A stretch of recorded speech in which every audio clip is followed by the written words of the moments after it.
kind of difficult to be certain about most of the details of Muhammad's life because the historical sources are so late. Our earliest detailed biographical source on Muhammad's life is Ibn Ishaq's Sirat Rasulullah, which was written more than a century after Muhammad died.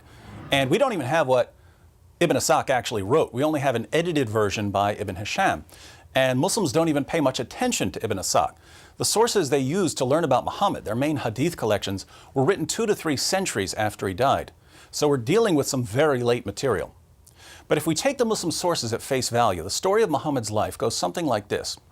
He was born around 570 AD in a city called Mecca in what is now Saudi Arabia. His father, Abdullah, died before he was born, and his mother, Amina, died when he was 6 years old.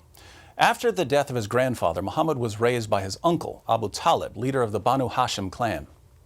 While he was still young, Muhammad began working in the Meccan caravan trade, which put him in contact with diverse religious traditions.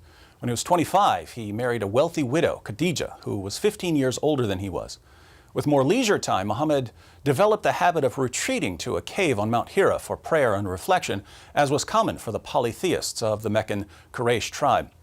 So it seems that Muhammad was very interested in religious matters long before anyone believed he was a prophet. During one of his yearly retreats, Muhammad became convinced that a jinn or a demonic spirit had possessed him and had ordered him to recite some verses. The verses said, "Read in the name of your Lord who created man from a clot of blood. Read, and your Lord is most generous, who taught by the pen, taught man what he did not know." These words are now found in the Quran, chapter 96, verses 1 through 5. So this is when Muhammad started receiving revelations that would eventually become the Quran. But again, he didn't think that they were revelations at this point. He thought that he was possessed by some sort of poetry demon. He was 40 years old at the time, and he was so embarrassed at the thought of being possessed by a jinn or a demon that he tried to hurl himself off a cliff. But whatever it was that gave him the verses stopped him from committing suicide. Muhammad ran home to his wife Khadija and her cousin Waraka, and it was Khadija and Waraka who persuaded him that he wasn't possessed, he was a prophet of Allah. Muhammad soon began preaching Islam to friends and family members and later to the public. But his messages became increasingly inflammatory. He condemned the religious beliefs of the polytheists of Mecca and he mocked their gods. Not surprisingly, the Meccans eventually started persecuting Muhammad and his followers. And after his wife Khadija and his uncle Abu Talib died, Muhammad decided to flee the city of Mecca. His new city, Medina, was a little over 200 miles north of Mecca. After forming alliances with various non-Muslim groups, Muhammad began robbing the Meccan caravans. These attacks eventually led to a series of battles with Mecca, the Battle of Badr, the Battle of Uhud, and the Battle of the Trench.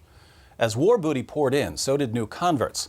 The growing Muslim army allowed Muhammad not only to subdue Mecca, but to subdue the rest of Arabia as well. Unfortunately for Muhammad, after attacking a Jewish settlement at Khaybar, a Jewish woman whose family had been killed by Muslims offered to cook dinner for Muhammad and some of his companions, and the Prophet of Islam accepted her offer. But the food she gave him was poisoned. Muhammad spit the food out, but according to Muslim sources, the poison caused some sort of internal damage, which led to severe pain and ongoing medical problems. Muhammad suffered an agonizing death a few years later in 632. So to put all of this together, we can divide Muhammad's life into 3 main periods. There's the time before he claimed to be a prophet. This would be 570 to 610.